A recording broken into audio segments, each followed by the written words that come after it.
Atos 5 e 41 está escrito: Retiraram-se, pois, os discípulos da presença do conselho, regozijando-se de terem sido julgados dignos de padecer afronta pelo nome do Senhor Jesus. Os discípulos estavam pregando em praça pública, quando foram arrebatados pelas autoridades, foram açoitados, presos, e depois foram soltos, liberados. E saíram pela rua, glorificando a Deus, exaltando a Deus, por serem dignos, eles se achavam dignos de serem açoitados, de serem perseguidos, de apanharem em nome do sacrifício de Jesus, em nome do Evangelho de Jesus Cristo. Hoje nós vimos muitos falsos cristãos, irmãos, que não querem ser apedrejados, não querem que ninguém fale mal deles, não querem passar por lutas, por dificuldades, porque acham que Deus já os abandonou. Cristãos fracos, precisamos rever o nosso conceito de cristandade. 1 Tessalonicenses 2:18, palavras de Paulo à igreja de Tessalônica. Irmãos, pelo que bem quisemos uma e outra vez ir ter convosco, pelo menos eu, Paulo, mas Satanás me impediu. Precisamos compreender que o adversário das nossas almas é o adversário da igreja. Muitas vezes ele lança ciladas para nos impedir de fazermos a obra de Deus. E Deus permite isso. Tenhamos muito cuidado, porque muitas vezes, de um lado, existem pessoas que tudo ele enxerga o diabo. Tudo é o diabo na vida dele. Tudo é o diabo que coloca empecilho.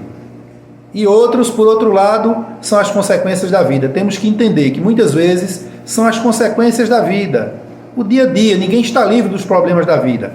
Mas em algumas situações é o próprio Satanás, o próprio diabo, que nos coloca empecilho para vencermos as tribulações. E aí, mais do que nunca, aquela expressão de Jesus deve vigorar na nossa vida: vigiai e orai, para que não entreis em tentação. Alerta, povo de Deus. Lucas 2, 6 e 7. E acontecendo que, estando eles ali, se cumpriram os dias em que ela havia de dar à luz, e deu à luz o seu primogênito, e envolveu-o em panos, e deitou numa manjedoura, porque não havia lugar para eles na estalagem. Nós estamos vendo aqui sobre o nascimento de Jesus, quando Maria e José estavam ali na região de Belém, e começou a sentir as contrações do parto, e não tinha lugar na estalagem. Foram direcionados para uma manjedoura, onde os animais dormiam. E ali nasce o primogênito de Maria e José, o primeiro, o primogênito subtende-se o primeiro, porque depois do nascimento de Jesus, Maria e José tiveram a vida de um casal normal, se relacionaram normalmente e tiveram vários filhos, pelo menos, no mínimo 6, porque a Bíblia relata o nome de 4 irmãos e suas irmãs, subentende-se no mínimo 2. José e Maria tiveram uma vida normal para a glória de Deus. Provérbios 1, 8 e 9 está escrito: Filho meu, ouve a instrução de teu pai, não deixes a doutrina de tua mãe. Porque diadema, coroa de graça serão para a tua cabeça e colares para o teu pescoço. Coroa e colares, está falando de glória, de bênçãos, de virtudes. Filho que obedece ao pai, obedece à mãe, com certeza terá um futuro promissor. Por outro lado, os pais, pai e mãe, precisam ser exemplos para os filhos. Não apenas cobre, não apenas exija, não apenas ensine o seu filho, mas seja exemplo. Não seja como os hipócritas. Filho, não faça isso, mas você faz. Com certeza o teu filho te obedecerá. Filho, obedece o teu pai e serás próspero. Que Deus te abençoe em nome de Jesus. 2 Coríntios 11:4, o apóstolo Paulo, prevenindo a igreja de Corinto, ele diz: Irmãos, se alguém for pregar-vos outro evangelho, outro Jesus, que nós não temos pregado, ou se recebeis outro Espírito que não recebestes, ou outro evangelho que não abraçaste, com razão o sofrereis. Rejeita.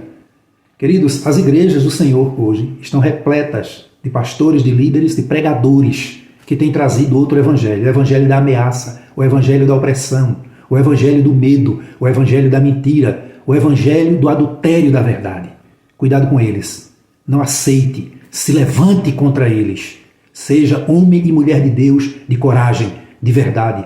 Não aceite um evangelho condenado, um evangelho anátema que muitas igrejas, sob seus líderes, estão pregando. Muito cuidado. Serve ao Senhor. Olha para Ele, que é o autor e consumador da tua fé. Vê em Jesus, vê em Paulo, ver nos bons exemplos o exemplo de fé. Deus te abençoe. Atos 4:12 está escrito: e em nenhum outro há salvação, porque também debaixo do céu nenhum outro nome há dado entre os homens pelo qual devamos ser salvos. Esse capítulo 4 de Atos dos Apóstolos mostra aqui quando Pedro é preso após estar evangelizando em praça pública, preso pelas mesmas autoridades judaicas que haviam prendido, martirizado e entregado Jesus para ser crucificado pelos romanos. Eles queriam fazer o mesmo com Pedro, mas Pedro estava cheio do poder do Espírito Santo de Deus e começou a fazer uma narrativa diante dos seus acusadores. O homem cheio de Deus é assim. E Pedro bradou e disse: olha, aquele Jesus que vocês crucificaram, ele é o Filho de Deus. É ele que nos traz a paz, a salvação. E tem mais uma, eu vou dizer a vocês, que eu não conheço outro nome dado entre os homens, aqui na terra, embaixo dos céus, pelo qual devamos ser salvos. Somente em Jesus, aquele que vocês crucificaram. Que Deus abençoe a todos em nome de Jesus. Lucas 8, 46 a 47. Então disse Jesus: alguém me tocou porque conheci que de mim saiu poder. Então, vendo a mulher que não podia ocultar-se, aproximou-se tremendo e, prostrando-se diante de Jesus, declarou-lhe diante de todo o povo a causa porque ele havia tocado e como logo ficara curada. E ele disse: tem bom ânimo, filha, a tua fé te salvou, vai-te em paz. A mulher que passou anos e anos com fluxo de sangue, com a hemorragia terrível, ela resolveu vencer a barreira, vencer as incompreensões. Ela resolveu se humilhar e rastejar aos pés de Jesus, literalmente. Mas ela recebeu poder, recebeu a cura. Meu irmão, minha irmã, talvez você precise se humilhar diante do seu Deus. Reconheça que Deus é na sua vida e que você precisa dele. Faça como aquela mulher do fluxo de sangue, humilhe-se, corra aos pés de Jesus, vença a barreira das incompreensões e receba vitória em nome de Jesus. Isaías 14, 27. Porque o Senhor dos Exércitos o determinou, quem pois o invalidará?